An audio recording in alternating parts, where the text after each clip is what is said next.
Watu wa Mungu, nawasalimia katika jina la Mungu wetu wa Utatu, Baba, Mwana na Roho Mtakatifu. Katika kipindi hiki ambacho Mungu amekiandaa katika kila mwaka tuweze kujihoji katika ufuasi wetu, kipindi cha Kwaresma. Ni matazamio yangu kwamba kipindi hiki kitakuwa kipindi kizuri kwetu sisi sote na kuyafanya yale yanayompendeza Mungu. Katika Injili ya Mathayo sura ile ya 25 kuanzia mstari ule wa 35 anasema, kwa maana nalikuwa na njaa mkanipa chakula, na alikuwa na kiu mkaninywesha, na alikuwa mgeni mkanikaribisha, na alikuwa uchi mkanivika, na alikuwa mgonjwa mkaja kunitazama, na alikuwa kifungoni mkanijia. Nimekuja mbele yenu kuwashirikisha ya kuwa baada ya kituo hiki cha Mtoni Diakonia kupata wahitaji wengi, lakini pia kutokana na mazingira la mafuriko, kwa hiyo mahali pale hapafai tena kwa ajili kuwatunza watoto, na hasa tunapozungumzia watoto walemavu kama hawa.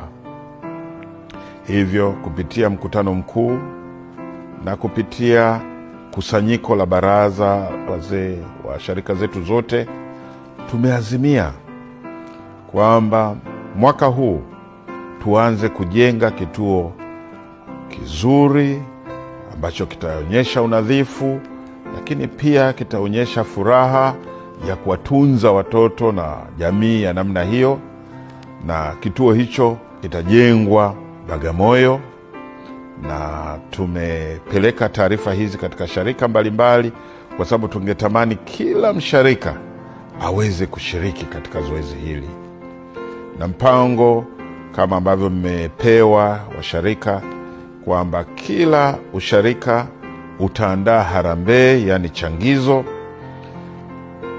na siku ya tarehe 31 ambayo ni Jumamosi ya Mei mwaka huu 2025 tutakuwa na tukio sasa la pamoja. Kila usharika watakuja na makusanyo yao ili tuanze kujenga kituo kipya ambacho nina hakika kitaonyesha jinsi gani tumekomaa katika swala la diakonia tangu tulipoanzishiwa na kukumbushwa na wenzetu kutoka nje mwaka 1964. Sasa nichukue fursa hii kuwasihi Wakristo wote, lakini pia watu wote wenye mapenzi mema kushiriki katika kutoa changizo hilo kwa njia mbalimbali ambazo mtaonyeshwa, lakini pia shiriki kwa kikamilifu katika sharika wako, kwa kila usharika watakuwa na harambee, lakini kilele ni tarehe 31 ya mwezi Mei 2025. Na kwa wale ambao watakuwa wamekosa nafasi ya kuwepo katika sharika, basi watatumia michango yao kupitia akaunti ambazo zinaonyeshwa sasa katika tangazo hili.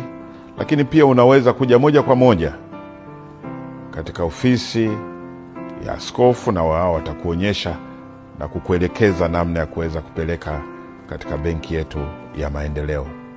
Niwasihi ndugu zangu, kuna mambo mengi ambayo tunayafanya katika maisha yetu, lakini mara zote tumewasahau sana walemavu. Niwasihi kwa upendo na kwa unyenyekevu tusisite kushiriki katika jambo hili, na wala usiachwe peke yako kuto kushiriki katika jambo hili. Lina baraka, lakini pia ni jambo la upendo. Natamani watoto hawa waishi mahali pazuri, mahali ambapo hata wao wataendelea kujifunza na kuwa watoto wazuri kama ambavyo wanaendelea sasa kule Mtoni.